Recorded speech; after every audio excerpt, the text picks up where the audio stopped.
What's up, YouTube? I just want to thank you guys for the love and support that you showed on my last video. The love does not go unnoticed. But before we dive into today's video, my name is Tay, or TayOnTech. On my page, I like to talk about investing, personal finance, the tech industry, and any way possible to level you up in life.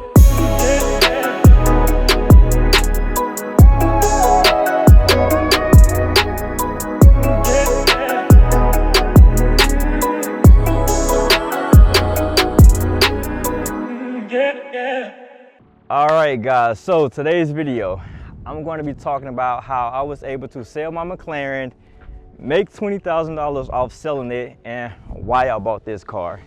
Alright, first to start off, anytime I'm talking about anything on YouTube or on the internet period, it has some type of way of how you can make money or make business sense.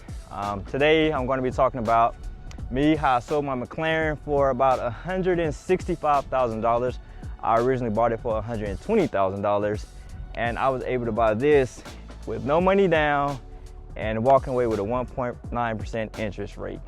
So I want to start off why I decided to sell my McLaren. As many of you know, I live in Dallas, Texas, 25 years old, driving a highlight car, Supercar. Loved it to death, made tons of money off of it, made a lot of connections. Overall, it was a great experience, but after a while, it kind of started to get annoying. First off, before I even tended the McLaren, literally at every rest stop I was at, someone roll your window down. Hey, how's it going? Like it was kind of getting weird and getting uncomfortable for me. So I was like, hey, let me decide to take my windows. But by that time, everyone knows the car now. So that does not help, that does not matter. I'm not gonna say I necessarily didn't feel safe in the car, but it was just like a lot of attention. I wasn't able to like go to different places or just really go somewhere and enjoy myself and not have to worry about someone coming up to me asking me who I am or what I'm doing or whatever the case may be. Like prime example, I was going to this sushi spot in Dallas and the guy had recognized me from the internet, and immediately as I was walking in, he was like, hey, did you drive the McLaren today? And I'm like, okay, this is getting kind of out of hand at that point. So it's just like a lot of things that just started adding up. Like I had people walking up to the car, and it was too much attention for me personally. So I decided to get rid of it. Actually didn't think I was gonna make money from it. I thought I was gonna at least probably get the money that I put into it back, but I ended up making money off of it. So the reason why I went with my AMG GT53 is, it's like kind of one of those cars, if you know cars, then you know what this is. If you don't know cars, you're just like, oh cool, he has a Mercedes, and it also kind of keeps me under the radar. I mean, it's still, kind of out there, but it's not the McLaren. It's still a six-figure car, still amazing car. I know with my McLaren, it was only a two-seater, and as you guys know, I am in tech, so whenever I'm buying cars and anything like that, I love for my cars to have a certain amount of tech in there, and within my McLaren, it did not have that. The infotainment system was terrible. The seating was uncomfortable. I'm about 6'3", so the cockpit in there, it was kind of tight, but I made it work. It was still a fun car to drive. And overall, just the technology wasn't there. No Apple CarPlay. The navigation was terrible to use, so I had to pretty much use like a suction stand for my window to put my phone on there anytime I was navigating. Car amazingly fast, loved it to death. Way faster, well, I'm not gonna say way faster, but it was definitely faster than this car. But overall, I love this car. As you guys can look, we can just take a look on the inside of it. As you guys can tell immediately when you look into the car, the massive screen that's on there. For me personally, I love it. I know within my McLaren, I pretty much just only had the cockpit or the middle console for the speedometer and all of those great things. But here I have the ability to change the heads-up display. I can change the speedometer depending on how I'm driving. Another neat feature in this car, and I know I'm probably late because they pretty much do this in all the Mercedes nowadays. But again, I told you guys I am into tech. I love tech in my cars. I love LED lighting. I love all of those great things. And inside of my McLaren, it was just overall boring. Now I have the capability or the ability to change the LED lights in here. And when it gets dark in here, you guys, it's amazing. It looks amazing. And you guys probably wonder why I chose this color. It's kind of like a purple bluish color. It's because it looks the best at night. So Within the AMG GT53, I am able to change my speedometers based on however I'm feeling. You have Super Sport, which I'm typically always in. You have the Sport mode, change the gauges. Now you have the RPMs. Yes, the car, 200 miles per hour.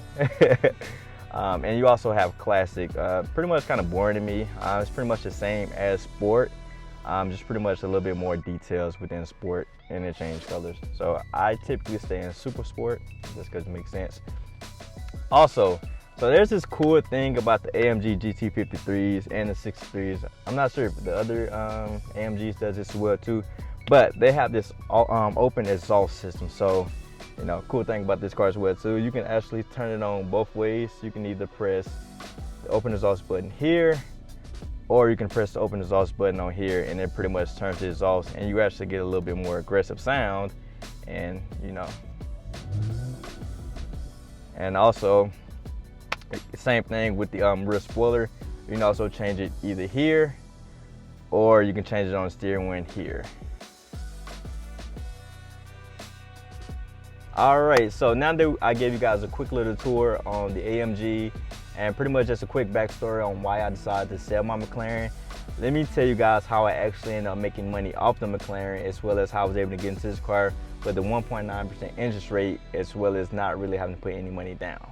Okay, so first off, I bought my McLaren at a really good time. I know a lot of people are going to say, hey, that normally does not happen, whatever the case may be, blah, blah, blah. People love to say that. But when I bought my McLaren, I bought it for about $142,000, and I had put about 8,000 miles on there within, no, not 8,000, 6,000. I put about 6,000 miles on the car within 8 months. Yes, I know, I was driving this shit out that car. I loved it. But so first way I was able to make money off the car, and this is like before me even trading it in or me actually making money off the equity or making money off the market change. The amount of connections that I made with the car, endless. I think the very first time I got the car, I went to a car meet off rep. I met this guy, he was driving a Ferrari 488. He was like, hey, how's it going? Asked me, like, oh, this your car? Yeah, it is. We just started talking. He was kind of finding out what I was doing. Business connection right there. I was starting going to upscale bars. I was going to more car meets. Also, I had my social media on there. So people was kind of seeing my social media on my car, going directly to my car. Going directly to my social media pages. Oh, what does this guy do? Seeing I was talking about investing, I was talking about technology, and all those great things, which probably end up leading them to buy either a course from me or even just like supporting my content or sharing my content or wherever the case may be. So that was really big for that for the portion thing. It was a really big marketing expense for me as well too. My car note was about $1,800 per month, with my interest payment, basically just the interest that I was paying for the loan was about $262 per month, which ended up costing me about $2,000 over the course of me owning the car. And that's pretty much all I actually paid to actually drive the car. Yes, I know you guys are going to say, you still have to make the payments, you still have to do this. Yes, I still have to make the payments, I still have to do all those things, but I was able to have the cash flow to pay for that, and which also led to me when I sold the car, I ended up making more money. So when I ended up selling my car, I got $168,000 back. And also the thing about that is, I think the note, whenever you're trading in a car, and especially when a car is worth more than the car that you're trading in for, you don't pay sale taxes. So I also saved about $8,000 in sale taxes. So I actually all around, I got about $176,000 for the car, and I purchased this car for about $110,000.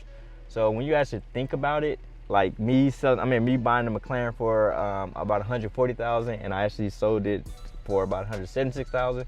I actually made about $36,000 on the car when you think about it. So I actually got my down payment back, which was about $50,000.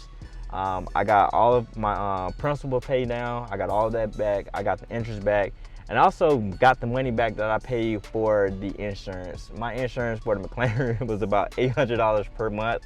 That's only the McLaren. That was not including my Tesla or my BMW. So yeah, supercar insurance are super expensive. And so not only did I end up making more money off that car, I also ended up reducing a lot more of my expenses. Now my insurance, beforehand when I had my McLaren, BMW, and my Tesla, my insurance was close to $1,100 per month. Now my insurance is $380, and that's full coverage for everything that I now have. My car note is now $1,500 for that, so I'm also saving about $400 or $500 from that. And I also have a 1.9% interest rate for over 72 months, which is pretty much damn near unheard of. And so let's talk about interest rate. So initially I ended up going to Navy Federal. I normally go finance all my cars through them. They typically give me really good rates. And for some reason this time they didn't really give me a good rate. They gave me a 5.39% interest rate at first, and I was like, this is extremely high. So I actually started shopping that around and talking to different banks. I went to Chase. Chase wouldn't give me a great interest rate. They gave me a 7% interest rate. So I was like, okay, cool. Let me start actually talking to some of these credit unions. So it was one credit union. They came to me and said, hey, we'll give you 3.49%, but we will only fund up to $80,000. So I would have to come back with $30,000 down. And I was like, yep, nope, don't want to put $30,000 down. So I went to another place. They gave me 2.9%, and they wanted me to put $90,000 down. I was like, yep, nope, not doing that. And so I finally brought the car over to Credit Union of Texas. So Credit Union of Texas is a big credit union out here in Texas. Obviously the name says that.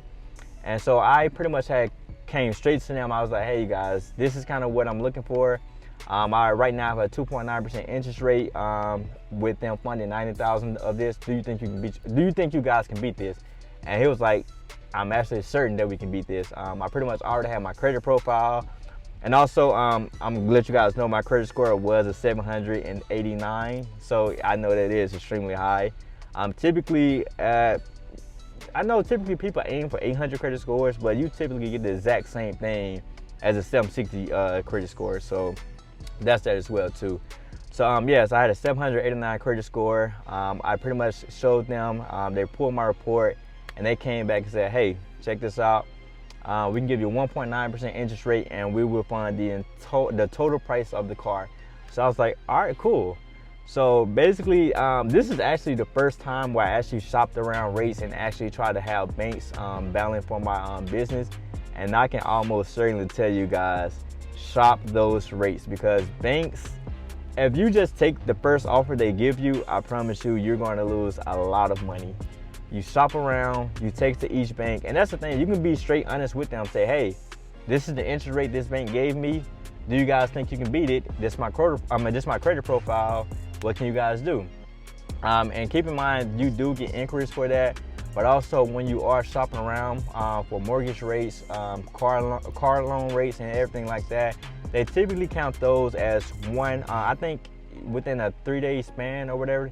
Within a certain time period, they count all of those inquiries as just one. So, you know, even though it is a lot of inquiries on there, it only counts, the weight of it only counts as one. So that's that. I really hope you guys enjoyed this video. If you did enjoy it, like, comment, share, and also let me know what you guys want me to talk about more in my next video. Peace.